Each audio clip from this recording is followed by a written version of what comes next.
Hi guys, welcome back to my channel movie review Dhamaka. ये कहानी शुरू होती है मंगोलिया के डेजर्ट से।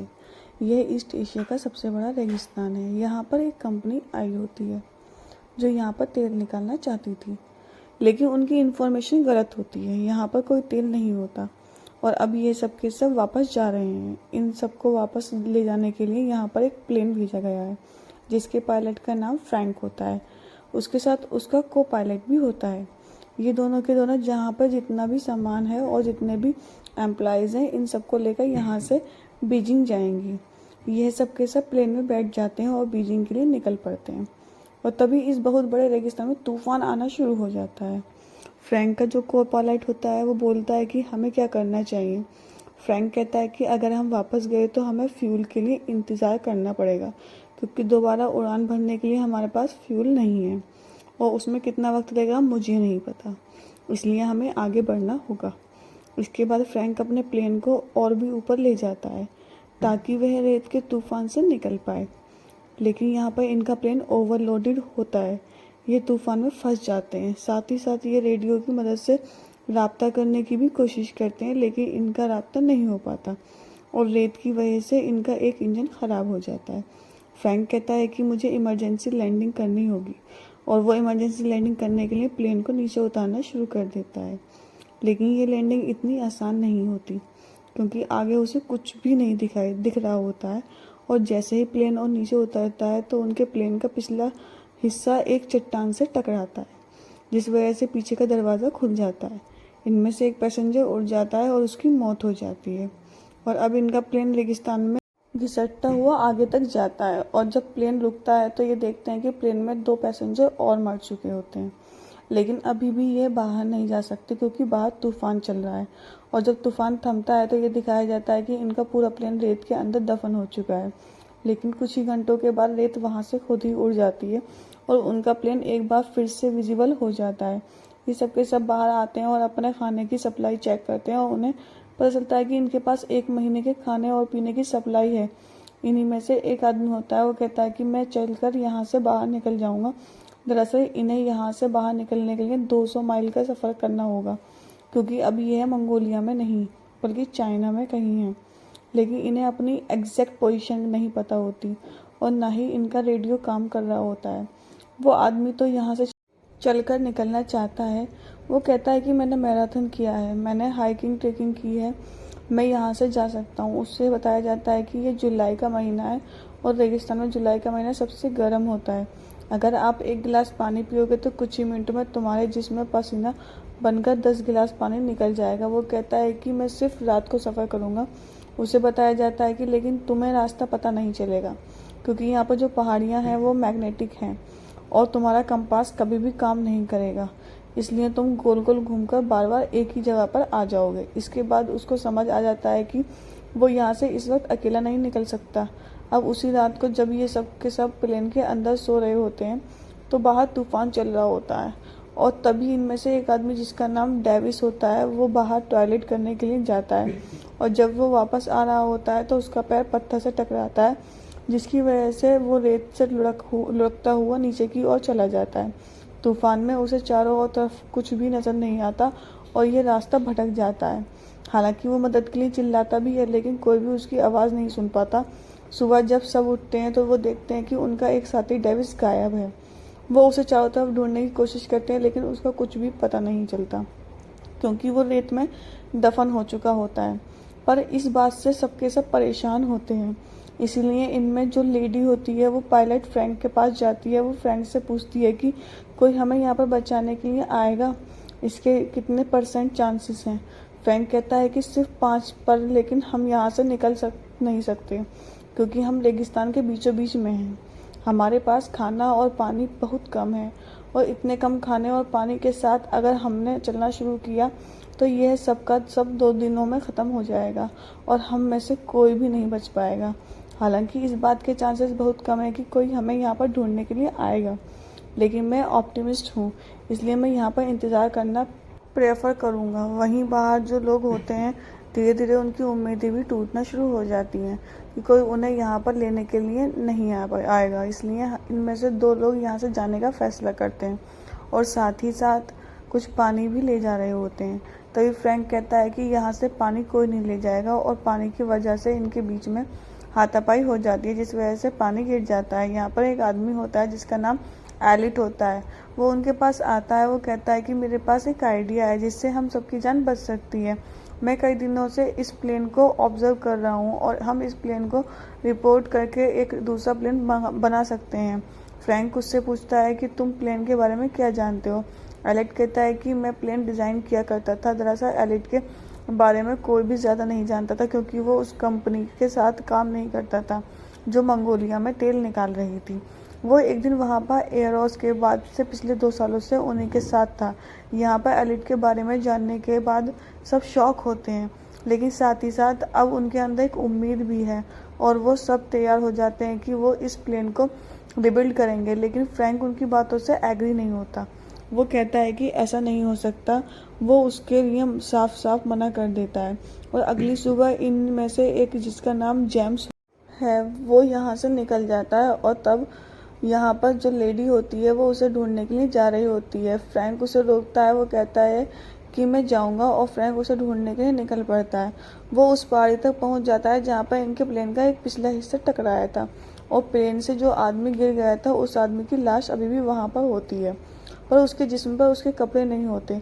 वहाँ पर कुछ गोलियों के कवर भी होते हैं। ये देखकर फ्रैंक पूरी तरह से हैरान हो जाता है, और तभी वहाँ पर जेम्स आ जाता है। जेम्स कहता है कि हमसे ही पहले यहाँ पर कोई आ चुका है। मैं यहाँ पर अपनी घड़ी लेने के लिए आया था, जो इस आदमी से पोकर में हार गया था, पर अब इसके हाथ में वो घड़ी नहीं है। इसलिए ये समझ जाते हैं कि यहाँ पर रेगिस्तान के स्मगलर्स आए थे, जो उनके साथी के हाथ से घड़ी ले गए। साथ ही साथ यहाँ पर गोलियों के कवर्स भी होते हैं, क्योंकि उन लुटेरों ने इनके साथी के जिस्म पर अपनी गोलियां चलाकर निशानेबाजी की प्रैक्टिस की होती है। फ्रैंक जेम्स से वापस चलने के लिए कहता है, लेकिन जेम्स मना कर देता है। वो कहता है कि तुम दोबारा प्लेन क्यों नहीं बनाना चाहते हैं। फ्रैंक कहता है कि वो इसलिए क्योंकि मैं उन्हें झूठी उम्मीदें नहीं देना चाहता। ऐसा कुछ नहीं होने वाला। जेम्स कहता है कि इस दुनिया में हर एक इंसान प्यार चाहता है, और अगर हम किसी को प्यार नहीं दे सकते तो हमें उसे उम्मीद देनी चाहिए। अगर हम उसे उम्मीद भी नहीं दे सकते तो उसे वो कर देना चाहिए जो वो करना चाहता है। जेम्स की बातें सुनने के बाद फ्रैंक इन लोगों को प्लेन बनाने में साथ देने के लिए राजी हो जाता है, बावजूद इसके कि उसे पूरा यकीन है कि प्लेन नहीं बन सकता। ये दोनों के दोनों उस जगह पर आ जाते हैं जहाँ पर इनके बाकी साथी हैं, और अब ये सब मिलकर प्लेन बनाना शुरू करते हैं। यह दिन में काम नहीं करते हैं, क्योंकि यहाँ पर बहुत गर्मी होती है, इसलिए पूरी रात काम करते हैं। पर इनकी परेशानी तब बढ़ जाती है जब एक रात को इनका वो फ्यूल जो इन्होंने आग जलाने और जनरेटर चलाने के लिए रखा होता है, उस पर वेल्डिंग करते हुए चिंगारियाँ गिर जाती हैं, और एक बहुत बड़ा ब्लास्ट होता है। हालांकि इस ब्लास्ट में किसी की जान नहीं जाती है, लेकिन इनका सारा का सारा फ्यूल बर्बाद हो जाता है। अब इनके पास उतना ही पेट्रोल, मतलब है कि उतना ही फ्यूल बचा है जिस फ्यूल से ये यहाँ से निकल सकते हैं। ये अब इसका इस्तेमाल नहीं कर सकते, इसलिए अब इन्हें रात को नहीं बल्कि दिन में काम करना होगा, और दिन में यहाँ पर बहुत ज़्यादा गर्मी होती है। लेकिन ये हिम्मत नहीं हारते, ये दिन में काम करना शुरू कर देते हैं। और अब जब इन्होंने प्लेन का रिबूट किया है, उसमें इन्हें एक विंग को जोड़ना है, और इनके पास एक ही मौका है। अगर ये विंग नीचे गिर गया तो ये कभी भी ऊपर नहीं आ सकता, क्योंकि इनके पास इतने भारी सामान को उठाने के लिए कोई भी क्रेन नहीं है। और अब ये उसे धीरे धीरे ऊपर से छोड़ना शुरू करते हैं, लेकिन तभी वो जंजीर टूट जाती है जिसे इन्होंने उस विंग को होल्ड किया होता है। वो विंग बहुत तेज़ी के साथ नीचे की तरफ घिसटता हुआ गिर जाता है, और वो सीधा प्लेन से टकराता है। इस बात से सब हैरान हो जाते हैं। प्लेन के अंदर पहले से इनका एक साथी होता है जिसे उस विंग को एक बोर्ड से जोड़ना होता है, और तभी वो बाहर आता है। वो कहता है कि मैंने कर दिया। दरअसल जंजीर टूटने के बाद विंग जब फिसल कर प्लेन की तरफ गया था तो एग्जैक्ट उसी पोजीशन पर गया था जहां पर उसे जाना था, और इस विंग को जोड़ने के बाद इनके प्लेन का पूरा ढांचा तैयार हो चुका है। और अब सबको उम्मीद ये है कि यहाँ से ये फ्लाई करके निकल जाएंगे, इसलिए ये नाचना और एंजॉय करना शुरू कर देते हैं। साथ ही साथ ये रेत भी हटा रहे होते हैं ताकि एक ट्रैक तैयार कर सकें और यहाँ से उड़ सकें। लेकिन ये सब इतना आसान नहीं है। एक दिन यहाँ पर इलेक्ट्रिक तूफान आ जाता है जिसमें बहुत सारी बिजलियाँ गिरना शुरू हो जाती हैं, और इनके जो प्लेन का विंग है उसके अंदर पेट्रोल है, इसलिए वो सब वहाँ से भागकर दूर हो जाते हैं। लेकिन एलिट वहाँ से नहीं जाता, क्योंकि वो किसी भी कीमत पर इस प्लेन को नहीं खोना चाहता, और जब उसके ऊपर बिजली गिरने वाली होती है तभी फ्रैंक उसे पकड़कर वहाँ से कूद जाता है, जिस वजह से उसकी जान बच जाती है। क्योंकि अगर एलिट को कुछ हो गया तो इनमें से कोई भी नहीं है जो प्लेन को पूरा कर सके। ये सब इस प्लेन का नाम फिनिक्स रखते हैं। फिनिक्स असल में इजिप्शियन माइथोलॉजी के हिसाब से रेगिस्तान का एक ऐसा जिंदा है जिसे बहुत ही पावरफुल माना जाता है, लेकिन इन्हें अभी भी फिनिक्स पर मतलब कि अपने प्लेन पर बहुत काम करना है। अब धीरे धीरे इनका पानी भी ख़त्म हो रहा है। एक रात ये रेत की चट्टान से देखते हैं कि इनसे काफ़ी दूर कुछ लोग हैं जो टेंट लगाकर वहाँ पर सो रहे हैं। असल में ये सब के सब स्मगलर्स होते हैं जो हथियारों के सप्लायर होते हैं, जो रेगिस्तान के रास्तों में से हथियारों की सप्लाई एक कंट्री से दूसरी कंट्री में करते हैं। फ्रैंक कहता है कि हमें उनसे पानी की मदद मांगनी चाहिए। हालांकि एलिट मना करता है, लेकिन फ्रैंक और उनके कुछ साथी वहाँ पर उन लोगों से पानी की मदद मांगने के लिए जाते हैं। फ्रैंक और उसका साथी पत्थर के पीछे छुप जाते हैं ताकि अगर कोई भी खतरा हो तो वह पीछे से हमला कर दें। इनके पास गन भी होती है और जब वो उन स्मगलर से मदद मांगते हैं तो उनमें से एक आदमी इन्हीं के एक आदमी पर गोली चला देता है। फ्रैंक और उसका जो साथी होता है वो पीछे से उन पर गोलियां चलाते हैं और उनके आदमियों को मार देते हैं, लेकिन एक स्मगलर वहाँ से भागने में कामयाब हो जाता है। हालांकि फ्रैंक के पास मौका था उसे पीछे से गोली मारने का, लेकिन वो गोली नहीं चलाता क्योंकि वो खूनी नहीं है। यहाँ पर जेम्स इन मरे हुए स्मगलर में से एक स्मगलर का वो अपनी घड़ी देखता है जो उसके उस दोस्त के पास थी जिसकी प्लेन से गिरकर मौत हो गई थी। मतलब कि ये वही स्मगलर्स जो पहले भी यहाँ पर आ चुके थे और इन्हीं स्मगलर्स ने इनके मरे हुए साथी के ऊपर गोलियां चलाई थी। मतलब कि ये बहुत ही खतरनाक स्मगलर्स थे। इनमें से एक स्मगलर बच जाता है, वो जख्मी होता है और ये सब उसे अपने प्लेन के पास लेकर आते हैं। हालांकि कुछ लोग चाहते हैं कि इसे मार दिया जाए क्योंकि इसने इनके साथी को मारा है, लेकिन फ्रैंक ऐसा करने से मना करता है और सबके बीच में आर्ग्यूमेंट हो रहे होते हैं। तभी एलिट उसे गोली मार देता है, जिस वजह से फ्रैंक और एलिट के बीच में आर्ग्यूमेंट होना शुरू हो जाता है। एलिट फ्रैंक को ब्लेम करता है। वो कहता है कि तुम पायलट थे, तुम्हारी वजह से हम यहाँ पर फंसे हैं और तुम्हारी वजह से हमारे एक साथी की जान गई क्योंकि मैंने मना किया था, फिर भी तुम वहाँ पर गए। और इस बात से फ्रैंक को गुस्सा आ जाता है। वह एलिट को एक पंच मारता है और अब एलिट इन सबसे नाराज़ हो जाता है क्योंकि उसकी ईगो हर्ट हो जाती है। वो कहता है कि मैं अब प्लेन नहीं बनाऊंगा, मुझे जितना काम करना था मैंने कर लिया है। मैं यहाँ पर 10 लोगों के बराबर काम करता हूँ और तुम सब आराम करते हो। कैली यहाँ पर उसके पास आती है और वो उसे कहती है कि तुम्हारे बिना हम इस प्लेन को नहीं बना सकते हैं, हमें तुम्हारी ज़रूरत है। वो कहता है कि सब अगर तुम मुझे रिक्वेस्ट करेंगे तभी भी मैं प्लेन को बनाऊंगा और सबको उसे रिक्वेस्ट करनी पड़ती है, यहाँ तक कि फ्रैंक को भी। फ्रैंक कहता है कि तुम यहाँ के बॉस हो, प्लीज़ इस काम को ख़त्म करो। इसके बाद एलिट मान जाता है। एक बार फिर से ये सब के सब प्लेन के काम को ख़त्म करने में जुट जाते हैं। एक दिन ये दूरबीन से देखते हैं कि जो स्मगलर यहाँ से भाग गया था वो अब अपने साथियों के साथ यहाँ पर पहुँच चुका है, पर वो लोग आगे नहीं बढ़ते क्योंकि वो जानते हैं कि इनके पास हथियार हैं। दरअसल स्मगलर्स के जो हथियार थे अब वो उन्हीं के पास हैं, लेकिन इन स्मगलर्स को ये पता है कि इनके पीने का पानी और खाना बहुत जल्दी ख़त्म हो जाएगा और जब ये पूरी तरह से कमज़ोर हो जाएंगे तभी वो उन पर हमला करेंगे। वहीं पर ये और भी ज़्यादा ज़ोरों शोरों से अपना काम शुरू कर देते हैं और इनका काम ख़त्म हो जाता है। और तभी फ्रैंक को एक मैगज़ीन मिलती है, इसमें कई सारे प्लेन्स के मॉडल होते हैं और इन्हीं मॉडल्स को देखकर एलिट ने इस प्लेन का मॉडल बनाया होता है। और यहाँ पर ये सबको पता चलता है कि एलिट जो प्लेन्स बनाता है दरअसल वो बच्चों के प्लेन्स थे। वो छोटे छोटे मॉडल्स बनाया करता था, हालांकि वो उड़ने वाले होते थे, लेकिन प्लेन आज तक कभी भी उसने एक बड़ा प्लेन नहीं बनाया। इस बात से सबको गुस्सा आ जाता है, ख़ास तौर पर अयान को। वो एलियट के सर पर गन तान देता है। वो कहता है कि इतने हफ्तों से तुम हमें बेवकूफ़ बना रहे हो, ये प्लेन कभी नहीं उड़ने वाला क्योंकि तुमने आज से पहले कभी भी उड़ने वाला इतना बड़ा प्लेन नहीं बनाया। लेकिन एलिट को पूरा यकीन होता है। वो कहता है कि ये प्लेन उड़ेगा। हालांकि हम छोटे प्लेन्स बनाया करते थे, लेकिन वो रिमोट कंट्रोल वाले हुआ करते थे, उनमें बैलेंस की ज़्यादा ज़रूरत नहीं होती है। फ्रैंक अयान को रोक देता है और तभी यहाँ पर तूफान आना शुरू हो जाता है और अब हवाएं तेज़ होती हैं। जो प्लेन इन्होंने इतने हफ्तों की मेहनत से बनाया होता है वह हवा में अपने आप ही हल्का हल्का उठना शुरू हो जाता है और ये देखकर सब समझ जाते हैं कि ये प्लेन उड़ेगा।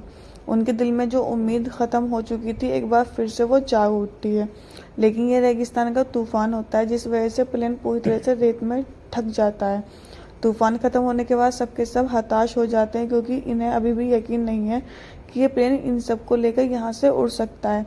लेकिन फ्रैंक कहता है कि हम सब ने इसे मेहनत से बनाया है और इसे हम यहाँ से उड़ा कर ले जाएंगे। ये सब के सब प्लेन को रेत से निकालते हैं और खींचते हुए उस जगह पर ले जाते हैं जहाँ पर रेत नहीं होती। इसके बाद ये प्लेन को स्टार्ट करते हैं। प्लेन स्टार्ट होता है लेकिन जल्दी बंद हो जाता है। ये कई बार ट्राई करते हैं और फाइनली इनका प्लेन स्टार्ट हो जाता है। प्लेन की इंजन की आवाज़ सुनकर जो स्मगलर्स होते हैं वो उनकी तरफ आने लगते हैं। वो घोड़ों पर अपनी गन्स लेकर इन्हें मारने के लिए इनकी तरफ आ रहे होते हैं। ये सब के सब प्लेन के ऊपर चढ़ जाते हैं और विंग के साथ लटक जाते हैं। दरअसल इनके प्लेन का डिज़ाइन ऐसा होता है कि उसके अंदर बैठने के लिए किसी के लिए भी कोई भी जगह नहीं होती। उन्होंने एक बहुत बड़े हवाई जहाज़ से एक छोटा प्लेन बनाया है और अब इनका प्लेन रनवे पर आगे बढ़ना शुरू हो जाता है। पीछे से स्मगलर्स इन पर लगातार गोलियां चला रहे होते हैं लेकिन इनमें से किसी को भी गोली नहीं लगती और तभी इनका रनवे ख़त्म हो जाता है। स्मगलर्स को लगता है कि ये सब मारे गए हैं लेकिन अगले पल इनका फिनिक्स उस खाई से उड़ता है और वो आसमान में उड़ना शुरू कर देता है। ये सब के सब इससे बहुत खुश हो जाते हैं क्योंकि इतने हफ्तों से जो उन्होंने मेहनत की थी वो मेहनत इनकी कामयाब हो चुकी है और इस तरह से ये सब मौत के मुंह से खतरनाक रेगिस्तान से जहाँ से निकलना नामुमकिन है वहाँ से निकल जाते हैं। और लास्ट में हमें इन सब की फ़ोटोज़ दिखाई जाती हैं। ये सब के सब अपनी फैमिली के साथ अपने काम में खुश हैं। फ्रैंक और उसका को पायलट अपनी खुद की एयरलाइंस खोल लेते हैं जिसका नाम वो फिनिक्स रखते हैं और एलिट को फ़ोटो एक मैगज़ीन में छापते हैं। इसमें क्वेश्चन मार्क के साथ लिखा होता है नासा की नई उम्मीद, मतलब कि वो अब नासा के लिए काम करता है। इसी के साथ इस मूवी का एंड होता है। अगली कहानी आप किस मूवी पर सुनना चाहते हैं कमेंट्स बॉक्स में हमें बताइए और guys please subscribe my channel. Okay, thank you.